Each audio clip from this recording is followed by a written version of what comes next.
they are sharing their screen. So we're delighted to welcome from DCU Dr. Patricia Flynn, who's the head of the School of Theology, Philosophy and Music. She is from the music side of the multidisciplinary school and lectures in Western art music across Baroque, classical and 19th century eras. And she is joined by Dr. Bláithín Duggan, who is a lecturer and academic technical assistant at DCU, and the author of, and I'd really love to talk to Bláithín about this in more detail, The Beatles and Vocal Expression, which sounds fascinating, but she's not going to be talking about that today. They're going to present on their use of Moodle in student support teams and crucial academic training. So over to both of you, and thank you very much.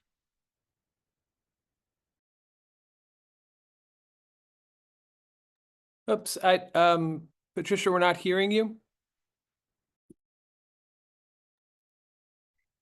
So hello from Bláithín and me. It's amazing to be here today, and thanks very much for the organisers of this. So we're going to talk to you about an issue that almost all universities are trying to tackle at the moment, and that's enhancing a culture of student academic engagement. And you can see our first slide here really just says that. So I'm Patricia Flynn, and this is Bláithín. Say hello, Bláithín. Hi, everyone.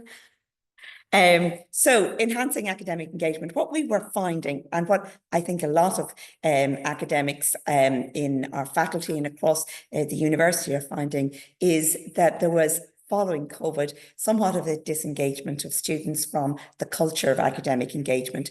And we found that they seem to be becoming full-time workers and part-time students. And we wanted to talk to the students about this to see what their experience of being a student was. We put together a student advisory group.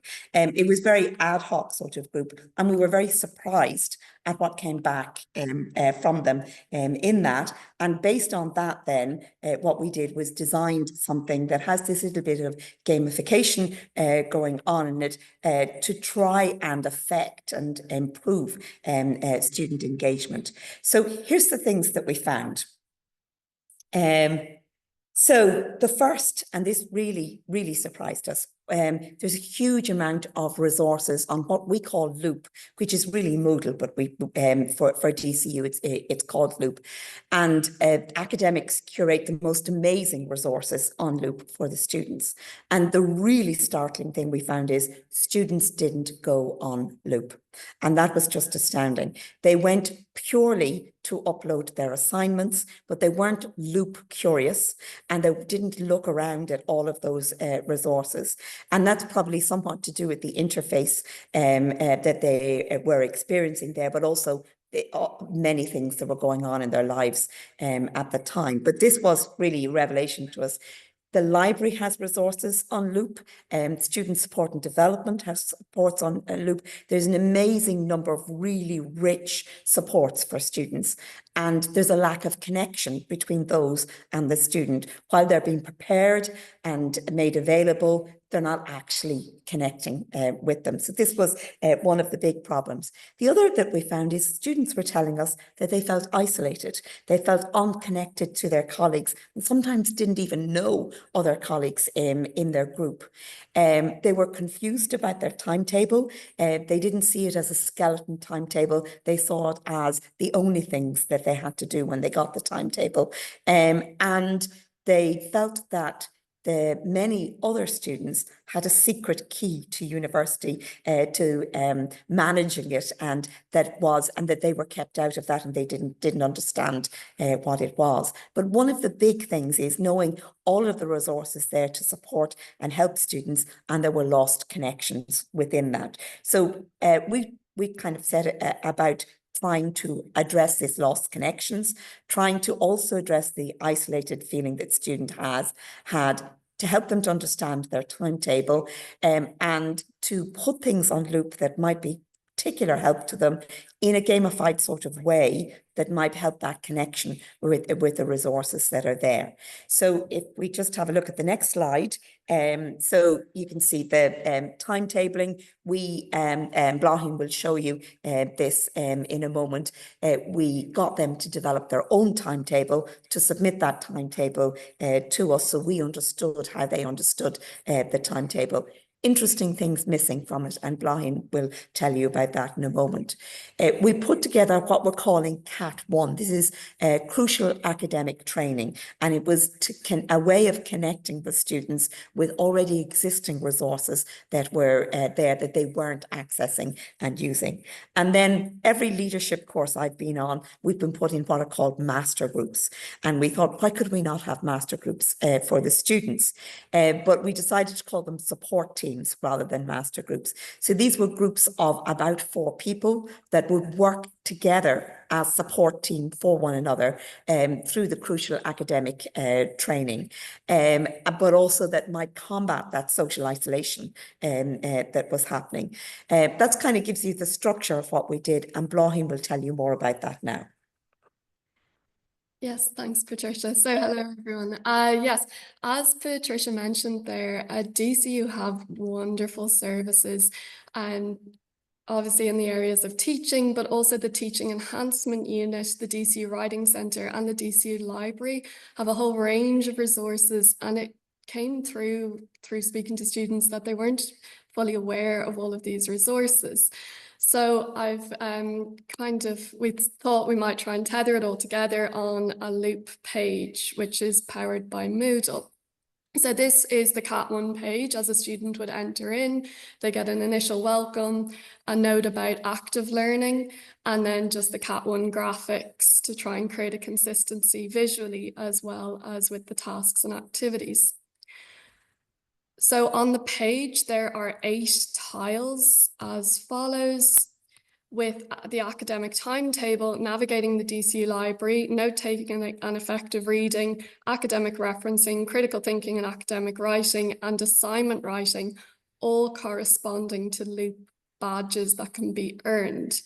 So there's no badge for navigating loop, kind of how-to videos and how to use the page, or the support team area where they can chat in their support teams. So these are the corresponding loop badges that can be earned then. And to give an example of that, this would be the academic referencing badge. So I'll play a short video, and as you'll see, the student would go in and click into the academic referencing tile, which then opens up that tile, and it will show a range of tasks and activities to be completed.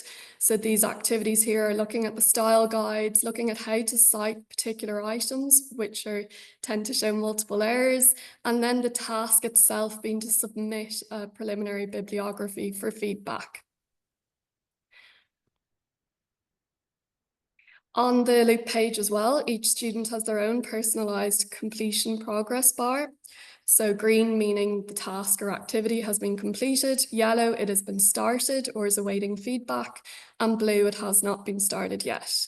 And once they've completed everything within the tile, the student will receive an email notification saying that they've earned the badge, and a loop notification, and it will appear on their loop profile. In relation to the timetabling badge then, with this, we set up a simple template for the student with a key, which is represented at the top there below the days of the week. So this is color-coded initially just to kind of suggest, and the student was left then to adapt it in their own way. So music there is in blue, then their second subject, then library time, group work or instrumental practice, lunch and breaks, which are important too, and then of course societies and event work, which some students weren't including in their timetables. In relation to library time, we advise students that this would include skills development, preparation for class, independent study, and revisions for exams, for example. And it's kind of interesting when the students handed this up, the things that were missing from the timetable, like it was unrealistic. They were going to work 6 hours in a row without, so it was kind of just a compliance thing. There were no space for student societies. And they said, yeah, well, I am doing that, but I just didn't connect it with my timetable. And so you've kind of got a completer picture of what the students were doing. Yes, exactly. So the students then worked independently on this page. And then what we noticed around week 6 was that their engagement with it had started to stall a little bit. So we initiated a team challenge. So the team challenge is to try to connect together all the various moving parts of the page, and then which are challenge based anyway, to get the badges, and then create a challenge within the challenge. So the challenge was that each team had to collect all of their badges. So the first team to collect all of their badges were winners. And given that it was a music-based module, these teams were asked to give themselves Baroque-inspired names. So you'll see some of the names here, which added a level of personalization for the groups as well. And this leaderboard then was posted at the top of the Loop page each week, and it helped increase the engagement and completion of more badges within the time frame. And then the winners of the challenge, who were the Bach Babes in this instance, received a personalised keyring with the cat one at the back.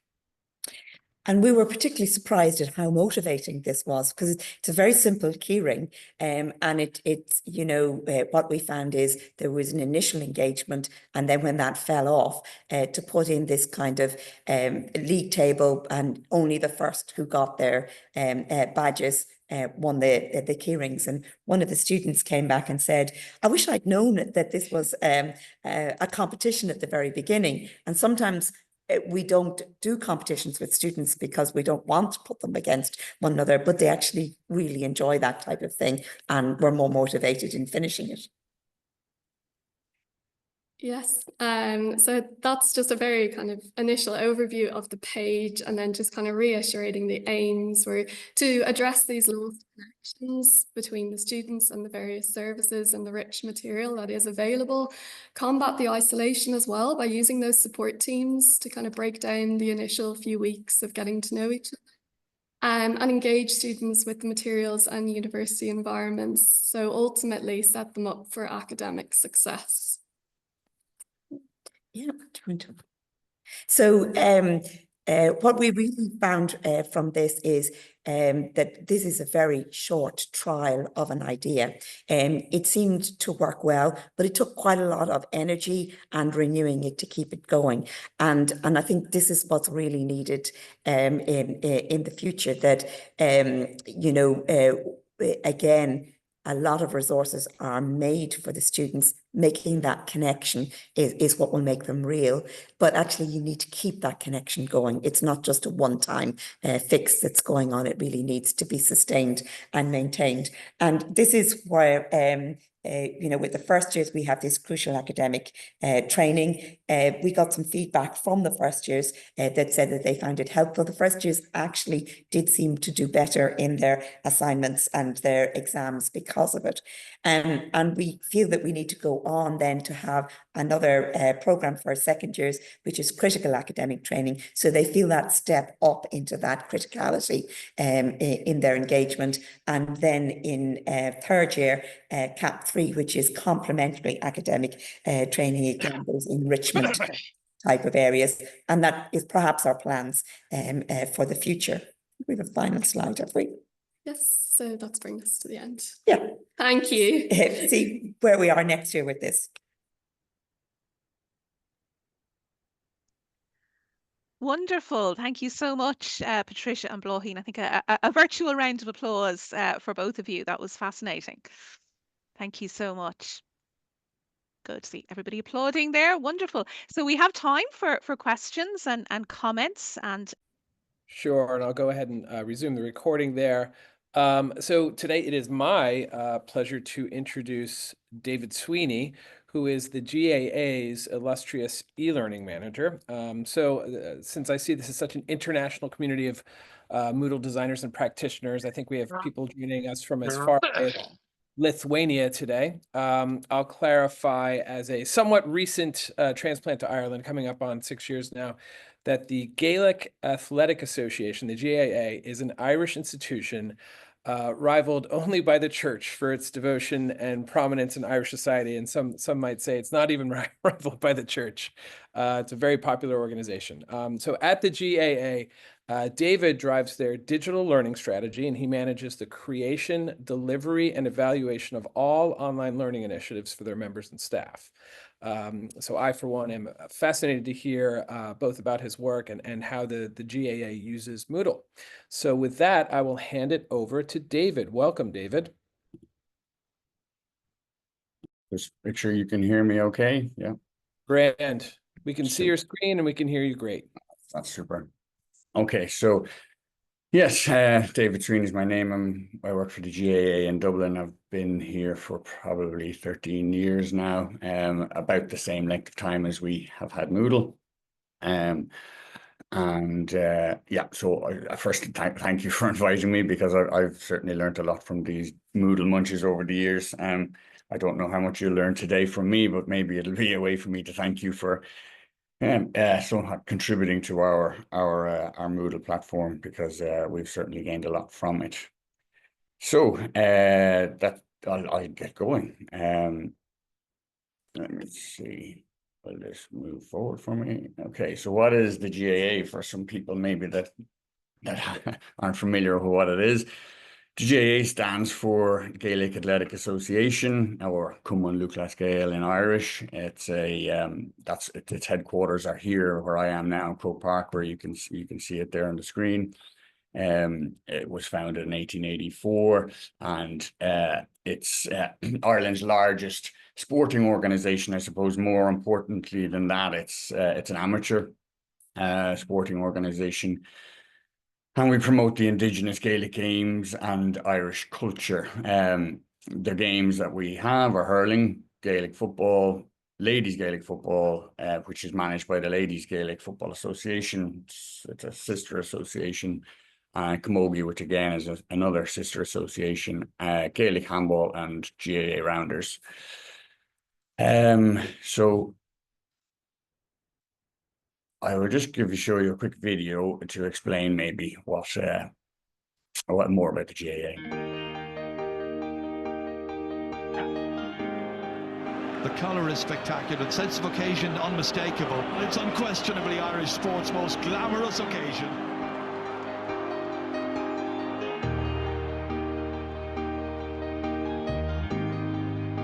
Such a strong community. It brings so many people together from young to old.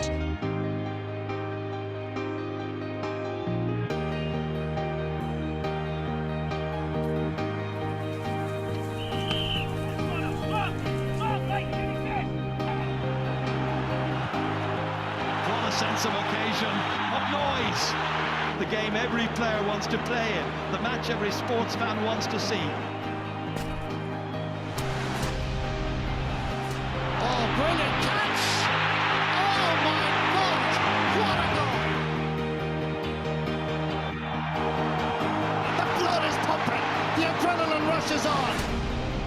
Intense rivalry can inspire to extraordinary levels of performance. Don't catch it, Marcia. It's what a clear from a to it. In charge the goal now. A goal for Rafferty.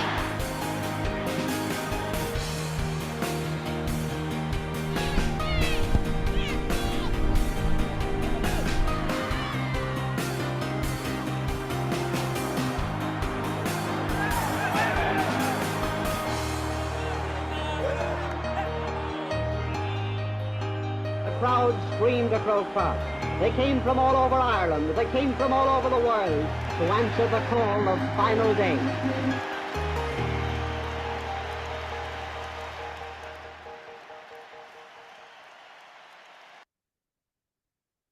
Okay.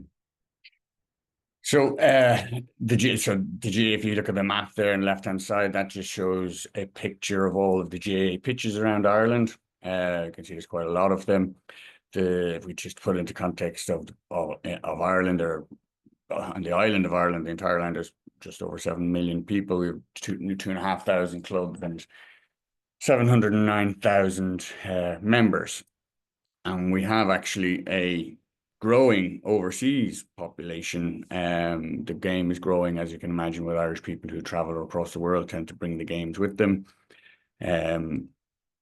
So there are, in the traditional strongholds of North America, Canada, we have lots of games and the clubs over there, but we have a growing number of clubs in Asia, South America, and indeed across the world. So I'm here to talk about Tubber, which Tubber is our Gaelic Games learning platform, which was, as I said, it's about 13 years old now. And Tubber is the Irish word for source or spring. And so we like to think of Tubber as the source of knowledge for people in GAA, and we want people to keep returning to the well, as such, the spring for their not just their formal courses, but to keep coming back for information and all for nuggets of knowledge that they can gain about the games, about how to coach and referee and things like that. So it provides access to online learning resources for anyone involved in Gaelic games, for coaches, players, referees, and those who administer the clubs and provide administrative support. It also allows us to track compliance of our members, and that's probably the main function of it in respect to who completes coach education courses, and probably more importantly, the child safeguarding. That's a very important part of what we do. So Tubber is it's a Moodle-based LMS with a Drupal content management system on the front end and operating on a single sign-on. It's we partner and have partnered for a long time with Innovation here in Dublin, and I think that the combination of the Moodle and Drupal is what they call an EnoHub product. It's launched as I said, in 2013, but we had a recent update, and most recent update in 2023, where we made a significant effort to try and increase engagement and to keep people coming back, as I said. And some of the things that we would have done there were to try and implement some gamification strategies, and I'll talk about those in a bit. We have over 340,000 registered users on the platform. And in any given year, we probably have 50 to 70,000 active users. This year, we have 50,000 so far, so we'll probably go over to 70,000, I would imagine. We have an increasing number of courses that we manage, so there's 3,500 courses last year, up from 2,700 the year before. Most of those courses are face-to-face courses where we record attendance and certify them electronically, but we have an increasing number of blended courses and fully online courses that we're running now, in addition to those, meeting demand. So in terms of gamification, as I said, so we wanted to increase engagement and motivate people to continue to come back and engage in what we have up there. So one of the things that we've done is we installed a Level Up XP plugin, which is experience points, offering experience points to people for all sorts of engagement on the site.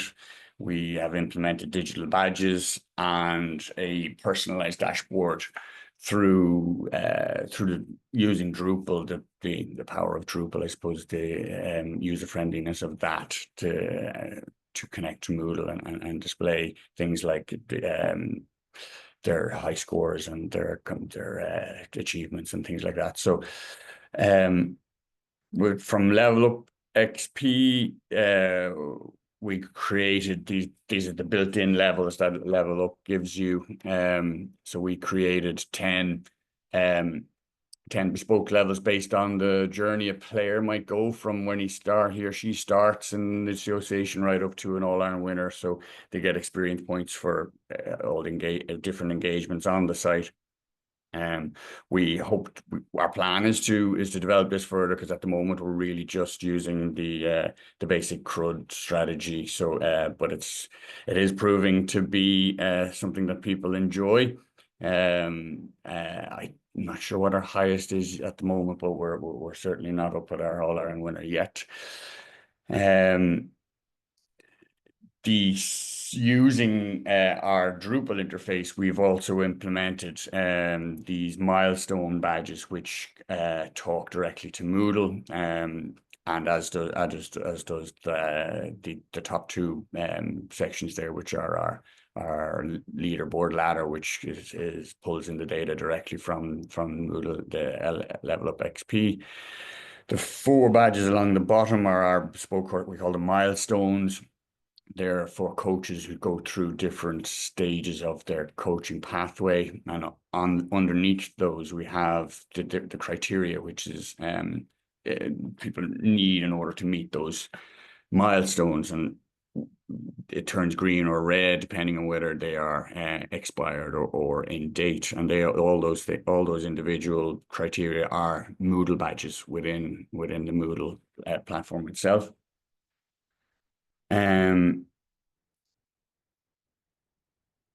So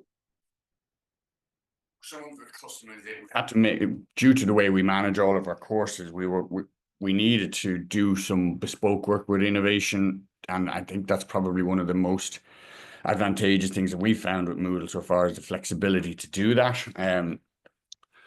We run thousands of courses of coaching instances of the same coaching course, and we found that we could give a badge for each course. We could give a badge for a series of courses, but we weren't able to give the same badge for using the existing criteria of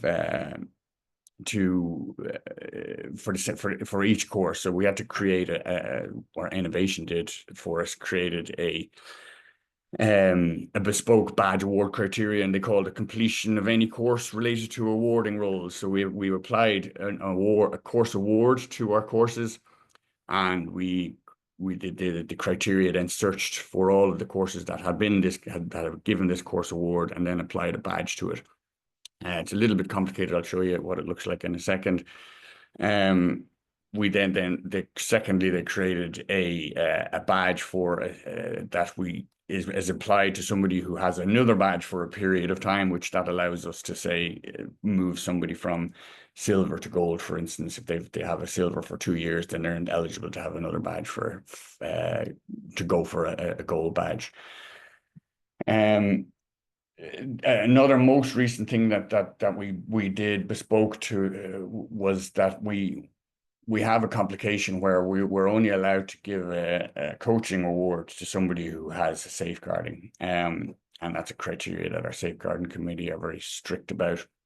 So this created a lot of administrative burden on our tutors to search for each person to see that they have a safeguarding. So we innovation again created a new activity completion or an activity type for us that allowed us to check search for a badge and search for whether the person had been awarded a badge at some point, and then it allowed us to auto complete a course based on them having that badge or not. So that's a very useful badge for us or useful addition for us, which allows us to reduce the burden on our tutors. If I just show you some of the bespoke badges the badges that we have, for instance, in our safeguarding, you'll see our ICGG badge is our coaching one, and that's based on anybody having achieved any of those 3 foundation football, hurling, or dual course awards, and we've issued 84,000 of those badges. We've issued 121,000 safeguarding badges, 100,000 safeguarding face-to-face. So it's quite active, and it's proven really beneficial to us, and I'll talk to you about that in a second as to why that is so valuable to us. The next most important thing that we have found we can do with Moodle is our ability to integrate with other platforms. We've integrated with the Sport Ireland database. So Sport Ireland, they're the awarding body for our coaching courses, and Tubber communicates with Sport Ireland database via a series of APIs. So we request courses and we approve them eventually, and we certify them. So we gather the data that Coaching Ireland requires, and we then submit that to Coaching Ireland, and we get a unique course ID, which is stored then in Moodle, and then Sport Ireland put the course through a series of proofs of statuses, and then that again is stored, or the status is updated on Moodle. That work to date, I think we're still the only NGB or sporting body that has managed to integrate successfully with the Sport Ireland database in that way. And I suppose that largely due to the flexibility that we had, that Moodle gives us. The second integration is more recent, and it's one probably more important to us, is integration with our Gaelic games management system, which is called Fuireann. That's where it's a membership database, and a big problem that we have had for our clubs was that our clubs were not able to have visibility over the compliance of their members, particularly with respect to coach education and safeguarding. And it's very important legally for them to make sure that their coaches have got the appropriate criteria before they're allowed to interact with children on the field. So we needed to push the coaching qualifications to a place where they could see them, where the relevant people in the clubs could access it, and that's Fuireann. So we created an integration with Fuireann again through a series of web services, and we had a bulk upload initially, where we manually triggered a bulk transfer of certificates, and then. So going forward, when a user completes a course, a new observer function sends a completion record of the user to Fuireann. And so in order for Moodle to communicate with Fuireann provided a web service, a user account, which we stored in Moodle in the Moodle plugin. And then we would authenticate that each time when a course was completed. David, I'll just interrupt so briefly to give you about 2 minutes. Okay, perfect. I'm just finished. How that looks to a person who's trying to integrate with Fuireann, it just manifests itself there. As you can see the Fuireann green button on the top. The person would click that, brings them through to Fuireann, asks them, "Are you sure you want to sync your 2 accounts?" and so on, and forevermore, then that button will disappear, and all of their data is then transferred each time they create a course or interact with courses to Fuireann, and then the clubs have visibility on that. So that is massive for us. It really helps us with our clubs to see who is compliant and meets that need there. And I think that is it. Yes. Wow. Thank you so much for that. I know I've got a million questions. I first and foremost, before I transition into that, I want to say thank you so much. And if everybody could give a virtual round of applause there for David, it'd be fantastic.